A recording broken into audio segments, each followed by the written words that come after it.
बिस्मिल्लाहिर्रहमानिर्रहीम। अस्सलाम वालेकुम students, welcome back with our lecture number 9 from atomic structure chapter number 5। और आज हम एक इम्पॉर्टेंट टॉपिक पे बात करने वाले हैं जो कि है स्पेक्ट्रम। तो स्टूडेंट्स इसमें से नॉर्मली शॉर्ट क्वेश्चंस आते हैं, ठीक है। तो स्पेक्ट्रम हम समझ लेते हैं बहुत सिंपल एग्जाम्पल के साथ।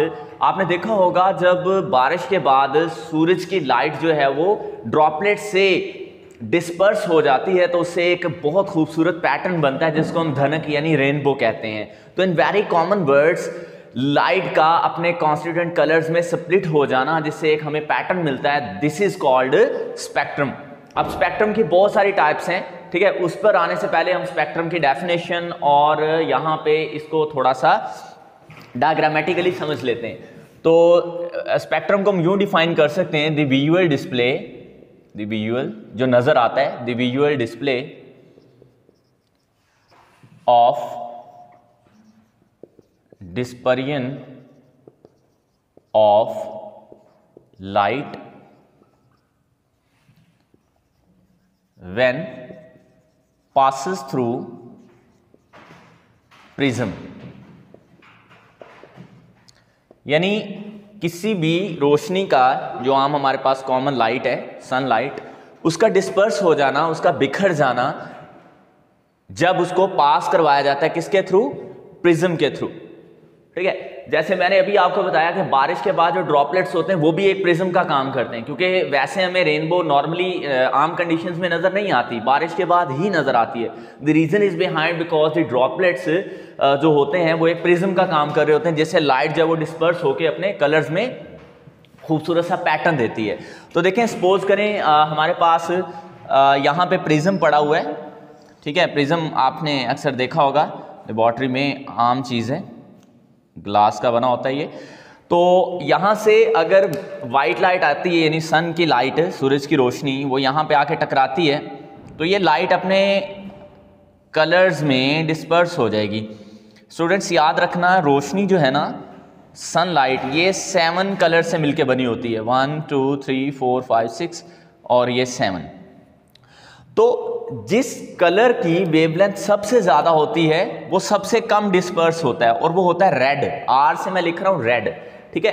रेड कलर, देखो रोशनी 7 कलर से मिलकर बनी हुई। आपने इसके लिए एक वर्ड याद रखना है, VIBGYOR। इसको आपने पढ़ना है विबग्योर, विबग्योर, ठीक है। V से मुराद वायलेट है, I से मुराद इंडिगो, B से मुराद ब्लू है, G से मुराद ग्रीन एंड Y से येलो, इसी तरह O से ऑरेंज एंड देन R से हमारे पास रेड होता है। तो we have these 7 colours merged in sunlight, ठीक है। और जब ये सनलाइट, यहां से सनलाइट आ रही है, जब ये इस प्रिज्म में से पास करेगी तो ये सनलाइट अपने 7 कॉन्स्टिट्यूएंट कलर्स में डिस्पर्स हो जाएगी, जिसमें मैं अभी आपको बता रहा हूं जो वेवलेंथ रेंज है, वेवलेंथ वो 400 नैनोमीटर से 800 नैनोमीटर तक है।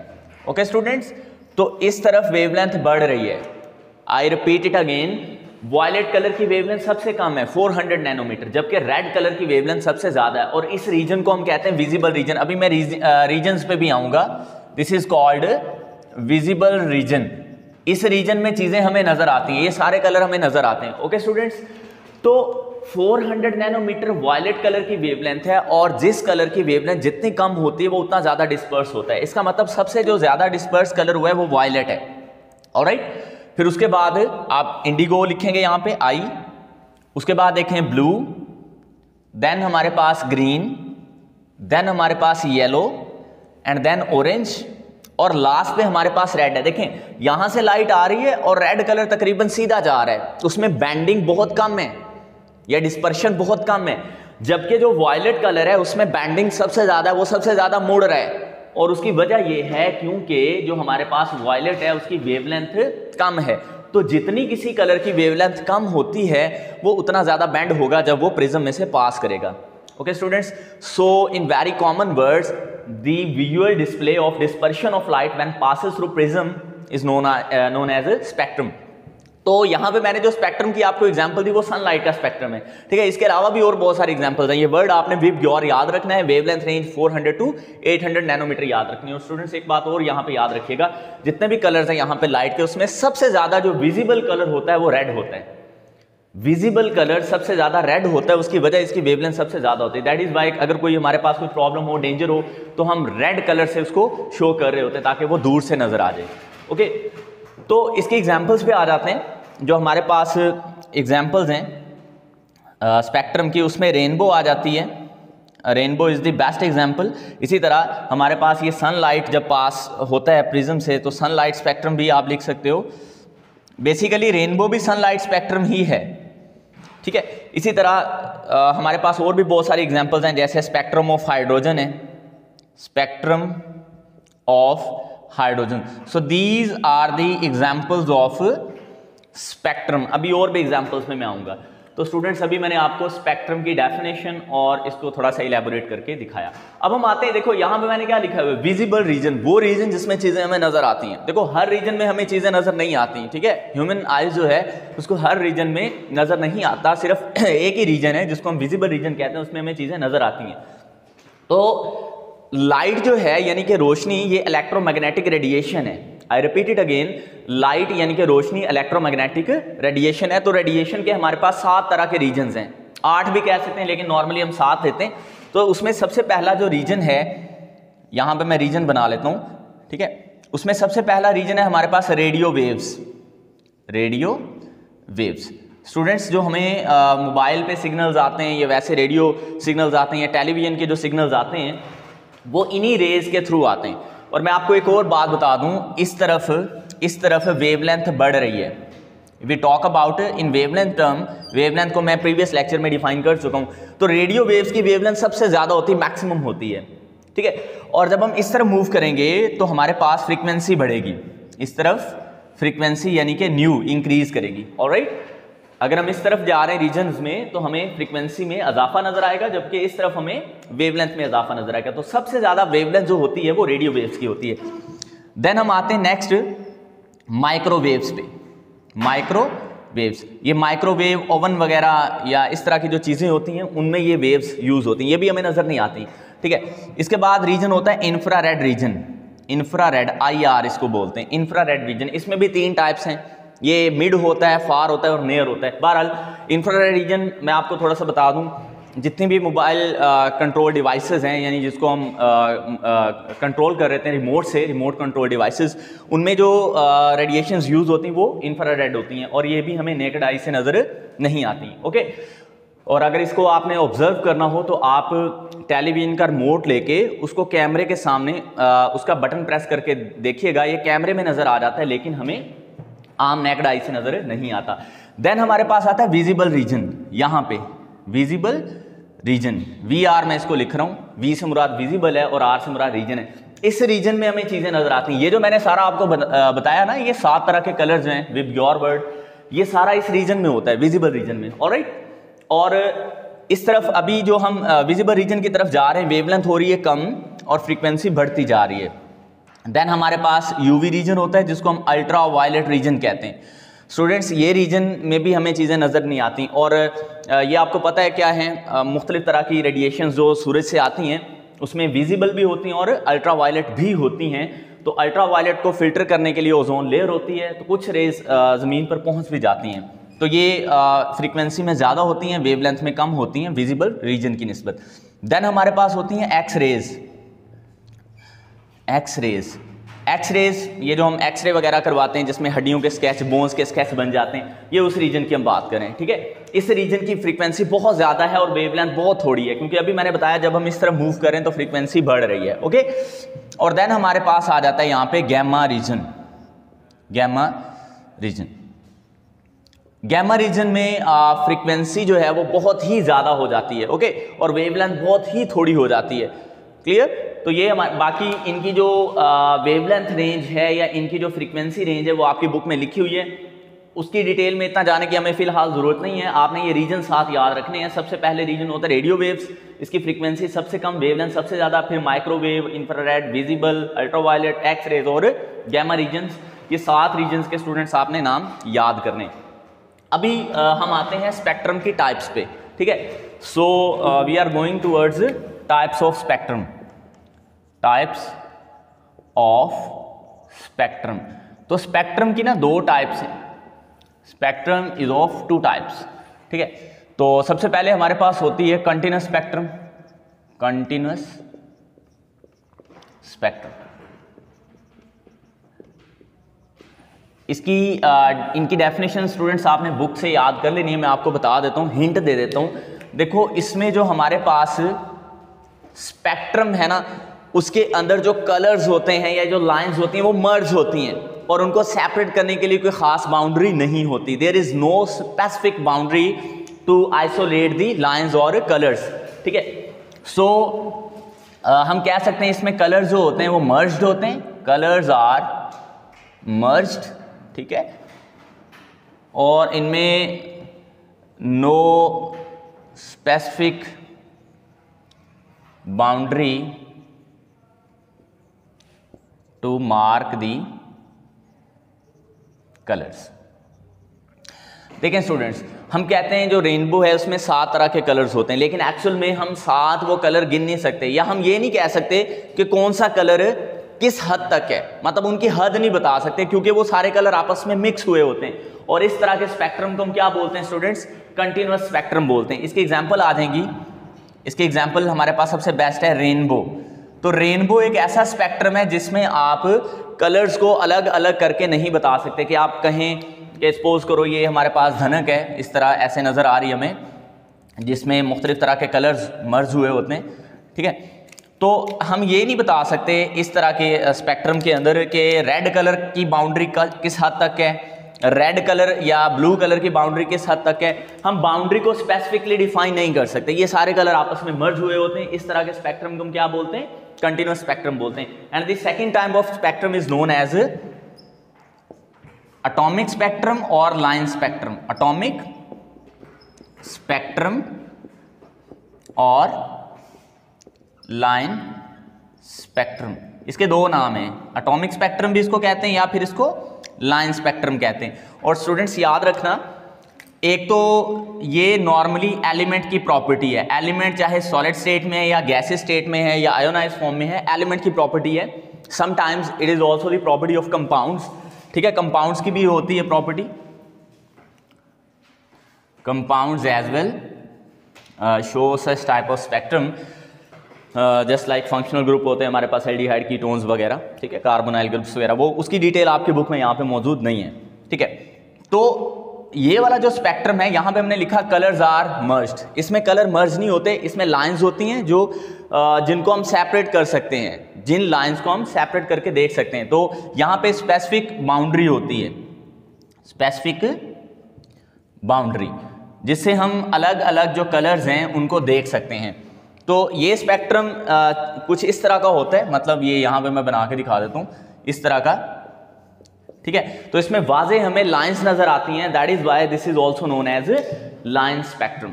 तो ऐसा स्पेक्ट्रम जिसमें कलर्स मर्ज ना हो, जिसको हम स्पेसिफिकली किसी बाउंड्री से अलग कर सकते हो, such type of spectrum is known as line spectrum.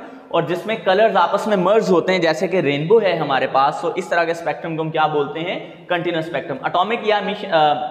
Atomic spectrum या लाइन स्पेक्ट्रम की जो एग्जांपल है वो हमारे पास यहाँ पे मौजूद है। ये स्पेक्ट्रम ऑफ हाइड्रोजन जो है, ये स्पेक्ट्रम ऑफ हाइड्रोजन, ये किसकी एग्जांपल है? हाँ जी, ये लाइन स्पेक्ट्रम की। Spectrum of hydrogen is one of the example line spectrum. तो एक और एग्जांपल आप ले सकते हो, सोडियम स्पेक्ट्रम। सोडियम का भी स्पेक्ट्रम इसी तरह का होता है, ठीक है। सो ये मैंने 2 एग्जांपल्स आपको दे दी हैं लाइन स्पेक्ट्रम की। लेकिन अभी स्टूडेंट्स ये बात यहाँ पे ख़त्म नहीं हुई। स्पेक्ट्रम जिसमें हम एटॉमिक स्पेक्ट्रम या लाइन स्पेक्ट्रम की बात करें, इसकी भी आगे फर्दर 2 टाइप्स हैं, तो अब हम उन पे आते हैं। तो स्टूडेंट्स अभी हम आएंगे एटॉमिक स्पेक्ट्रम या लाइन स्पेक्ट्रम की टाइप्स पे, ठीक है। इसमें पहली हमारे पास टाइप है एटॉमिक एमिशन स्पेक्ट्रम। इसको गौर से समझना है, पेपर में इंपॉर्टेंट है, आ जाता है ये क्वेश्चन, ठीक है। तो देख लेते हैं एटॉमिक एमिशन स्पेक्ट्रम क्या होता है। देखो स्टूडेंट्स, एक तो आपने याद रखनी है एक बात यहाँ पे, इसमें जो हमारे पास लाइंस आएंगी, लाइंस जो होंगी, स्पेक्ट्रम की जो लाइंस होंगी, lines are bright, against black या डार्क बैकग्राउंड। ठीक है, ब्लैक की जगह आप डार्क भी लिख सकते हैं, डार्क बैकग्राउंड। ठीक है स्टूडेंट्स, तो यहां पे आपने जो इंपॉर्टेंट बात याद रखनी है, इस तरह के, मैं भी इसकी पूरी डिटेल बताता हूं आपको, लेकिन पहली बात, लाइंस आर ब्राइट, इसमें जो लाइंस होंगी वो ब्राइट होंगी और जो इसका बैकग्राउंड होगा वो डार्क आएगा। सपोज करो ये हाइड्रोजन का स्पेक्ट्रम है जो यहां पे मैंने बना रहा हूं, देखो ये पूरा जो इसका बैकग्राउंड है वो डार्क है, तो जहां पे स्पेक्ट्रम की लाइंस आएंगी वो यूं व्हाइट होंगी इस तरह करके, ऐसे। सो इस तरह की व्हाइट लाइंस अगर अपीयर हो जाती हैं स्पेक्ट्रम के ऊपर, तो इस तरह के स्पेक्ट्रम को हम एटॉमिक एमिशन स्पेक्ट्रम कहेंगे। Such type of spectrum is called atomic emission spectrum. देखो बैकग्राउंड डार्क था, उस पे जो स्पेक्ट्रल लाइंस आएंगी विल बी ब्राइट, वो रोशन होगी। So such type of spectrum is called atomic emission spectrum. अब ये बनता कैसे, देखो सपोज करो आपके पास कोई भी सैंपल है, लिक्विड, सॉलिड या गैस, चलो आप सॉलिड कंसीडर कर लो, हमारे पास अगर सॉलिड सब्सटेंस है कोई भी, हमने उसको यहाँ पे रखा हुआ है इस कैबिन के अंदर, तो वो सब्सटेंस को हम इतना हीट करेंगे कि वो गैसेस फॉर्म में आ जाएगी। हम उसको किसी भी हीटेड फिलामेंट से, इलेक्ट्रिक स्पार्क से या किसी भी चीज़ से हीट करते हैं, यहाँ पे हम उसको क्या कर रहे हैं, हीट सप्लाई कर रहे हैं। So this is heat. जब हम इसको सप्लाई करेंगे हीट, तो ये जो सॉलिड सैंपल है या लिक्विड है या गैस है, ये एटोमाइज हो जाएगा, यानी एटम्स में ये कन्वर्ट हो जाएगा, इतनी हीट करेंगे इसको। तो देखो सपोज करो ये हाइड्रोजन की, इसके अंदर हाइड्रोजन गैस भरी है, यहाँ पे एक इलेक्ट्रॉन था के शेल में घूम रहा, जैसे ही उसको एनर्जी मिलेगी वो किस शेल में जंप कर जाएगा, यहाँ से मूव करके वो एल शेल में चला जाएगा। अब वो लोअर एनर्जी से हायर एनर्जी में चला गया, एनर्जी को एब्जॉर्ब करके जो हमने हीट की फॉर्म में यहाँ पे दी है, लेकिन वो वहाँ पे सस्टेन नहीं करेगा, वापस आएगा अपनी ग्राउंड स्टेट में के शेल में। तो जैसे ही वो नीचे जंप बैक करेगा, तो वही एनर्जी जो उसने एब्जॉर्ब की थी क्वांटाइज्ड फॉर्म में, वही वो एमिट करेगा। तो इस तरह बहुत सारी एमिशन होगी एनर्जी की यहाँ पे। ठीक है, तो यहाँ हर तरफ एमिशन होगी रेडिएशंस की। उन रेडिएशंस को हम यहाँ पे डिटेक्टर से करेंगे डिटेक्ट। यहाँ पे हमने लगाया होगा क्या, डिटेक्टर। तो उस डिटेक्टर से हम उन रेडिएशंस को जज करेंगे, रीड करेंगे, रीड आउट डिवाइस है ये, तो उससे हम देखेंगे तो हमारे पास इस तरह का स्पेक्ट्रम नजर आएगा, तो जिसमें हमारे पास लाइंस ब्राइट होंगी और उसका बैकग्राउंड जो होगा वो डार्क होगा। तो such type of spectrum is known as atomic emission spectrum. और ये किसकी टाइप है, ये लाइन स्पेक्ट्रम या एटॉमिक स्पेक्ट्रम, जिसको हम डिसकंटिन्यूअस स्पेक्ट्रम कहते हैं, उसकी एक टाइप है। इसकी दूसरी जो टाइप है हमारे पास वो है atomic absorption spectrum. Atomic absorption spectrum. अब ये जो हमारे पास स्पेक्ट्रम है एटॉमिक एब्जॉर्प्शन स्पेक्ट्रम, ये बिल्कुल एटॉमिक एमिशन स्पेक्ट्रम ही की तरह नजर आता है, लेकिन इसमें थोड़ा फर्क ये है, एक तो इसमें जब हम कोई भी सैंपल, ये सपोज करो हमारे पास सैंपल है, इसमें रेडिएशन उस तरह एमिट नहीं होती जिस तरह हमने यहाँ पे लिखा कि हीट किया, उसने एब्जॉर्ब की, एक्साइटेड स्टेट में गया, दोबारा ग्राउंड स्टेट में आया तो एनर्जी एमिट हुई। इसमें इस तरह नहीं होगा। सपोज करो यहाँ पे आप रेडिएशन पास करवा रहे हो, बहुत सारी रेडिएशन यहाँ पे आप पास करवा रहे हो, ठीक है, इस सैंपल के अंदर से, ठीक है, इस सैंपल के अंदर से बहुत सारी रेडिएशन आप पास करवा रहे हो, उसमें से कुछ रेडिएशन ये जज़ब कर लेते हैं और कुछ को ये एमिट कर देता है। देखो मैंने यहाँ पे 1 2 3 4 5 रेडिएशन शो की हैं, 5 में से सपोज कर लो 2 इसने एब्जॉर्ब कर ली हैं, 3 इसने एमिट कर दी हैं, ठीक है। तो यहाँ पे आगे हमारे पास लगा होगा डिटेक्टर, तो डिटेक्टर से हम उसको डिटेक्ट करेंगे। तो जब आप उसको डिटेक्ट करोगे तो ये स्पेक्ट्रम बनेगा यहाँ पे, और अब जो स्पेक्ट्रम होगा ना, ये वो स्पेक्ट्रम होगा जो एमिशन स्पेक्ट्रम का बिल्कुल उलट होगा। मैं आपको बताता हूँ, सपोज करो ये स्पेक्ट्रम मैंने हाइड्रोजन के लिए लिया, ओके, या सोडियम के लिए, सपोज करो सोडियम का था, सोडियम के लिए जो मैंने स्पेक्ट्रम लिया ये एमिशन स्पेक्ट्रम था। यही चीज मैं सोडियम के लिए एब्जॉर्प्शन की फॉर्म में ऑब्जर्व करना चाह रहा हूं। तो जो एमिशन में हमें स्पेक्ट्रम मिला था, बिल्कुल इसका ऑपोजिट पैटर्न हमें यहाँ पे एब्जॉर्प्शन में मिलेगा, ठीक है। तो इसमें हमारे पास एक तो बात याद रखनी है, जो हमारा यहाँ पे बैकग्राउंड है, बैकग्राउंड वो हमारा होगा, बैकग्राउंड ये होगा हमारे पास ब्राइट, और जो हमारे पास लाइंस आएंगी ये होंगी डार्क। तो ये फर्क है। देखो पहले क्या था हमारे पास, पहले हमारे पास लाइंस ब्राइट थी, लेकिन अब लाइंस डार्क हैं। पहले बैकग्राउंड हमारा डार्क था, अब बैकग्राउंड हमारा ब्राइट है। तो देखो यहां पे हमारे पास डार्क लाइन आई थी पहली, तो यहां पे ये वाइट रह जाएगी, यहां पे ये वाइट रह जाएगी इस तरह। तो जहां जहां पहले ब्राइट था वहां डार्क आ जाएगा, और जहां पे डार्क था वहां पे ब्राइट आ जाएगा, यानी ये बिल्कुल इसका ऑपोजिट होता है अगर आप एक ही सब्सटेंस के लिए लो।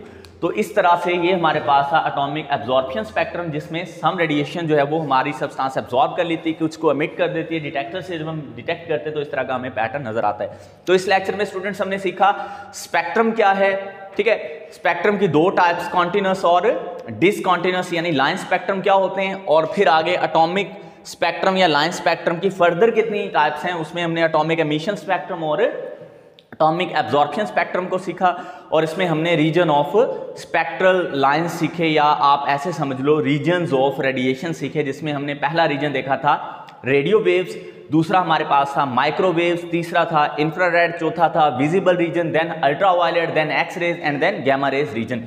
तो स्टूडेंट्स इस लेक्चर को अच्छे से प्रिपेयर कर लेना है और अपनी कापियों पे, अपने रजिस्टर्स पे इसको नोट जरूर करना है। अल्लाह हाफिज़।